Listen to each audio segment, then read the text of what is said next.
Hi guys, it's Katy here and welcome back to my YouTube channel. I hope your life finds you better than it does me, because I just got horribly sick today and allergies are acting out. So if my voice is weird and I sneeze and I just feel this numbness in my face, that's why. Today I will be doing an update on variegated monsteras. I've done two videos that are part of these stories. So the first video was about cutting the big variegated monstera behind me. I've practically left the main plant, which is this one, and the rest I've cut down until there were only 2 or 3 leaves. There are 4 plants in this. All of them have started growing except the top, which is really slow for some reason. One has even branched, which is a really rare occurrence, especially with monsteras or philodendrons in general. The rest of the cuttings I have potted up in this type of situation. I got some pots and in each of the pot I ended up putting 3 cuttings, whether it was a stem cutting or a top cutting. I think I potted them up, it was like early summer, so it was really late and they've only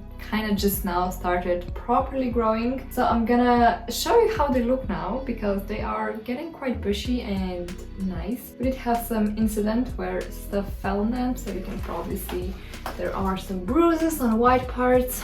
That's why. So let's start with this one. So the biggest plant that you see is actually this one right here, and as you can see it is really nicely and highly variegated, but it also have this splashy aspect of it, which I love. And the second plant is slightly more whitish, which is not great. I've actually had quite a few gone to the white spectrum of it, but it does have a very nice variegated stem, so it's salvageable. And then the last plant is actually really slow in comparison to the rest. Started with this, and these are the latest 2 leaves. As you can see, it does have a beautiful half moon. A lot of these have actually started producing half moons. It is also a strong type of variegation. It is also with Ansonis. So here's the first. Also, I have a new Thai constellation. The next pot, which I think is my favorite from the new ones that I made, is this one. This is actually really bushy. Yeah, I think this and one more leaf were the top cutting. This was the first leaf. And it's actually... okay, yeah, so this is from the top cutting. And then we have 2 stem cuttings, which they're in need of upkeep. So here's the second one. The second one has this, which I was worried it would go to white, but then we have a nice splashy one. And there is yet another plant, but also very nicely variegated one. As you can see, the stem situation in the back is not the best. Monsteras are climbing and they do really need something to attach to, so they're kind of swirling together and trying to grow on each other, which is nice. We need that support in life, we do.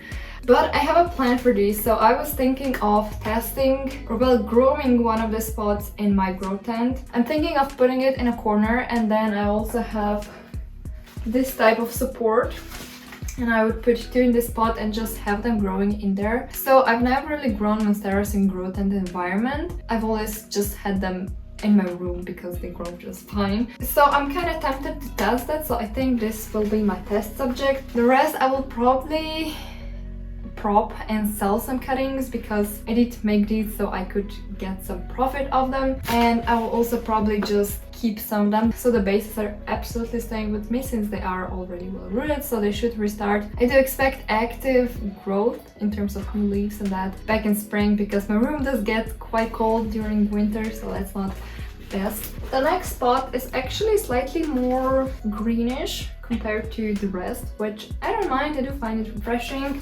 As you can see, it's more splashy than sectoral variegation. The leaves are actually really nice, so I think this is like a really healthy type of variegation. And you can kind of see the stems are also, they have a lot of lines on them and they're nicely variegated, so that's good. When I was selecting the cuttings, I tried to have equal amounts of variegation in pots by looking at the auxiliary bud. That can only work so far. You still get a lot of surprises. So this was definitely the prettiest pot, which did end up looking best. So this was the last pot, which wasn't originally planned. I was like, oh, do I do it or not? Do I just sell these cuttings? Here's the deal. This is what we're dealing with. As you can see, it is the smallest out of all, and yes, there is some spider web. Nope, they do not have spider mites. So we have this half moon that actually ended up reverting. I did already cut it, and the top cutting rotted, which is like so funny because monsteras don't really rot me, but it just did, and I was too lazy to deal with it, and then I just threw it to the bin. Then we have one that went white, which is this one here, and I'm actually thinking of propagating this one. The stem is still optimistic as it's not fully white, so I'm probably gonna do it. And then we have one optimistic plant that is actually, wow, so nice. I mean, it's kind of trying to be half moon, and the next leaf, which is just unfurling, it seems to be a half moon as well. So from those three, I'm getting one really nice plant, one that I'll have to regrow to maybe get some, and one that's probably just gonna stay green. And the last update is from this girl right here, which is my favorite. What you're seeing is basically one plant that overtook all the others, because when I did pot this one up, it already had a huge root ball because it's the plant that I had from before. So yeah, the bottom is really, it's problematic.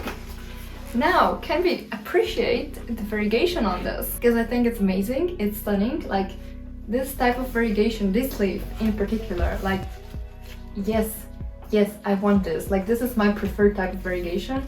And as you can see, it is pushing out a new leaf, and it has mid-rib fenestrations, a lot of them, so I'm just over the moon. It's such a nice specimen for sale. People would rage over it, but then again, at the same time, I know why, because I just love it so much. And the stem is thick as fuck. It's also very candy cane variegated, and on one side it's white, and it has actively started to attach to the moss pole.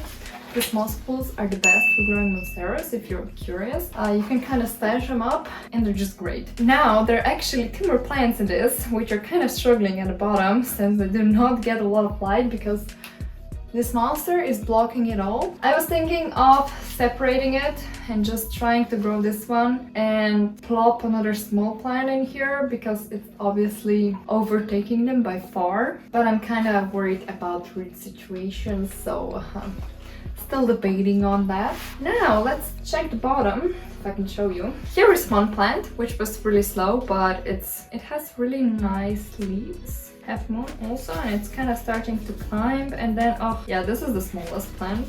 I don't know why it's growing so small, because this is the first pot that I ever made before all these. So it has one very highly variegated leaf, and then we have one that's slightly more splashy-ish. So maybe I'll just separate these. Maybe it's for the best.